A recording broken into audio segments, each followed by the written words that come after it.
going to look at is a separating funnel, and this is used to separate liquids that are immiscible. So that simply means liquids that do not mix. So an example of that is oil and water. So in this little beaker I have some oil, and in this beaker I have some water. So these are two liquids that when we try to mix them together, they won't mix. They are immiscible.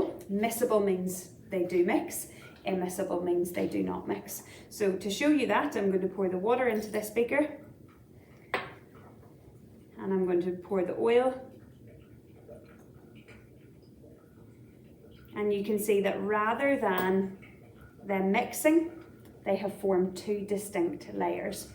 And you can see the water, the colourless liquid, is on the bottom, and the oil, the slightly more yellow liquid, is on the top. And what that tells us is that oil has a lower density than water, and it's lighter for its volume. It has a lower mass for its volume than water does, so it sits on the top. So you can see two distinct layers. That proves that it's immiscible. If these liquids were miscible, if they did mix, we would just see one continuous layer, but they form two distinct layers. So how can we separate these? We don't separate these by fractional distillation. What we do is we simply use a separating funnel, which is quite a simple method of separating. So this is our separating funnel here.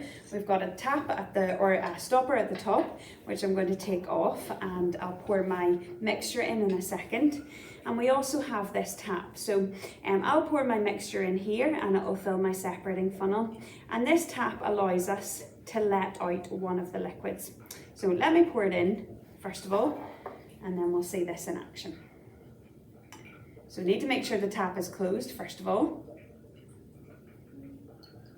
Otherwise, one of my liquids is just going to pour through. Okay. And you can see now that even as we pour it through the separating funnel, the two liquids form the two distinct layers. And even if I try to mix them, I'm going to do this quite gently because it can take a while for them to separate again. So I'm making sure my stopper is in so that it doesn't come out the top. If I invert this and put it back round, you can see that these don't mix. Now, if I wanted to properly test it, I would maybe shake it together, but just from experience, it takes quite a long time for the two layers to settle again.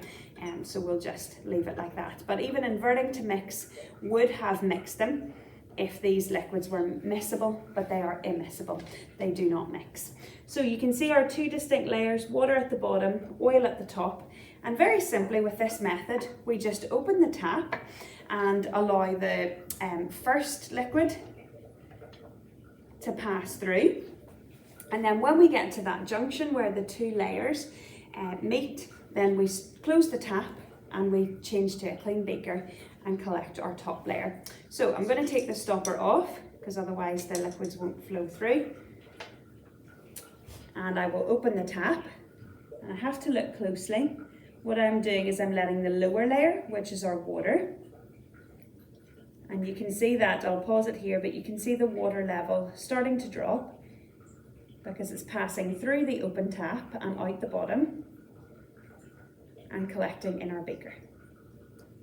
And what I'm going to do is do this, and you get slower towards the end until we get oil at our junction. So you can see now the oil layer is starting, and so what I want to do is take this beaker away, and you can see I'm left with just water. Put a clean beaker underneath, and then I can just let the rest of it flow out. And you can see that's a bit more of a viscous liquid, it's a bit thicker. And what's passing out now is just our oil. And so what we'll end up with is a bit like we had at the start, a beaker that contains the oil and a beaker that contains the water. And that is the method of a separating funnel, which separates two immiscible liquids.